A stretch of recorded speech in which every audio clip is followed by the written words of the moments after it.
Welcome to This Explainer. Today, we're going on a seriously mind-expanding journey into the very fabric of how we categorize the world. We're going to completely rethink something you probably interact with every single day without even realizing it. We're diving into a brilliant analytical essay by Muxaluri titled Identity as a Space of Distinctions, and we'll be unpacking its absolute core concepts. So get ready to stretch your brain a bit. I want you to really think about this for a second. What actually makes a thing what it is? We intuitively just assume that identity is some hidden, immutable essence, right? Like a core buried deep inside an object or a person that makes them precisely who or what they are. But what if we've been looking at it all wrong? What if identity isn't something you find, but something you actively build? Section 1. The illusion of essence. Okay, so our source material challenges this intuitive assumption head-on. The author argues that identity is absolutely not a hidden property you just happen to possess.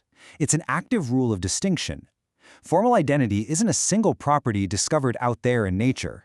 Rather, it's the combined outcome of three very deliberate choices: what we measure, which transformations we treat as irrelevant, and against which comparison class the object is evaluated. So it's an active process of observation, not just a passive state of being. Which brings us to a fascinating, kind of counterintuitive point. Classification requires forgetting. To group any things together into a category, you have to deliberately destroy or ignore specific information. Think about it. If you don't forget the tiny individual differences between objects, you literally can never form a larger group. You have to zoom out and lose resolution to see the broader pattern. Section 2. The math of forgetting. Now, to really grasp this coarsening of data, we can turn to math.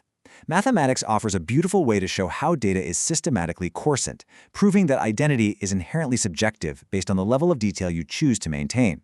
At the absolute finest resolution, let's look at this exact word sequence from the text alpha, beta, alpha, beta. Right here, we are preserving both the exact order of the letters and the types of symbols.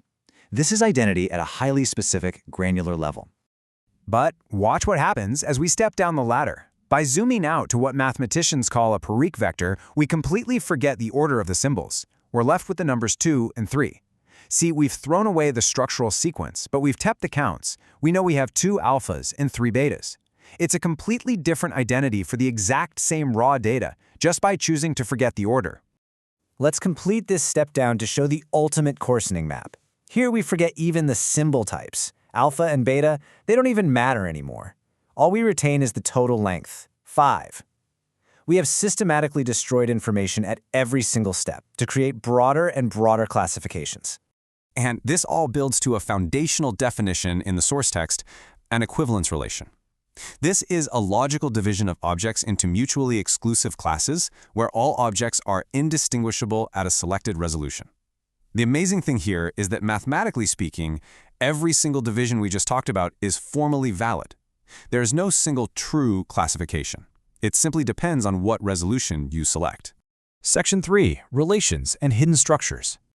Let's shift gears from simple counting and quantities to looking at invisible relationships. We're going to put on a completely new pair of conceptual glasses to view the structures connecting the data. Notice the contrast here. On one side, we have sets and multisets. This is the cold counting of elements we just discussed, just elements and quantities. But on the other side, we introduce graphs and topology, relations and forms. Two groups can have the exact same number of members, identical quantities of types, but entirely different internal structures of power, interaction, or dependence. I mean, a simple list of elements cannot tell you who is in charge of a network. This perfectly tees up a famous observation from philosopher Nelson Goodman, quoted in the essay, "Any two things are similar in infinitely many respects and dissimilar in infinitely many others." This cements the point that similarity doesn't just exist in a vacuum. It always demands a specifically selected feature space. You can't just say two things are similar. You have to specify the exact dimension in which they're similar. Section 4. Constructing social boundaries. So what does this all mean for us? How do these mathematical observation maps rewrite our own reality? Well, when applied to living, breathing human beings, social scientists actually view identity in ways that closely mirror our mathematical models. They don't see it as an internal essence. For instance, Frederick Barth shifted focus to identity as a boundary maintained between groups. Tadekval and Turner saw it as a contrast vector. We basically defined ourselves by how we compare to outgroups. And scholars like Brubaker and Cooper warn us that we're actually overloading the concept of identity, using one single word to describe a bunch of different observation maps, like similarity, history, and self-conception. But here's the catch. Humans are not numbers, and that introduces a pretty wild variable.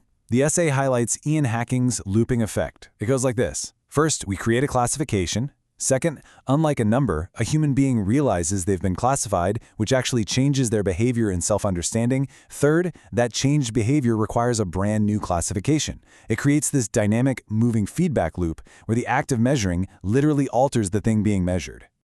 Section 5. Are all groupings real? Which lands us at a vital question.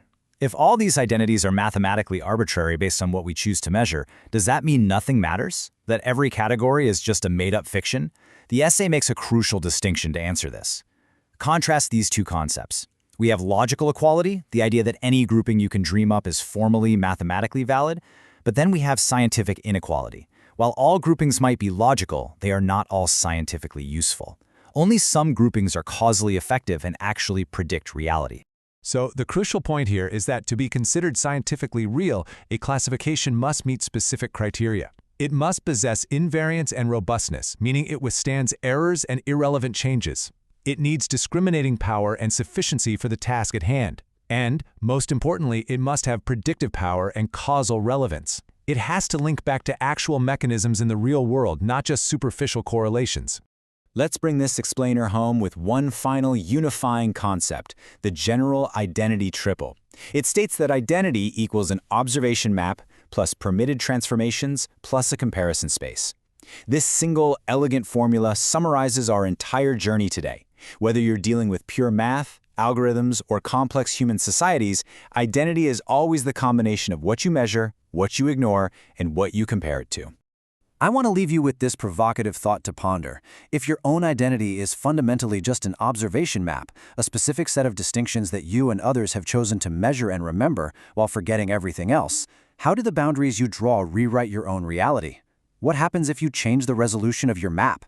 Thank you for exploring this fascinating topic with me in this explainer. Keep asking questions and definitely keep looking closely at the boundaries around you.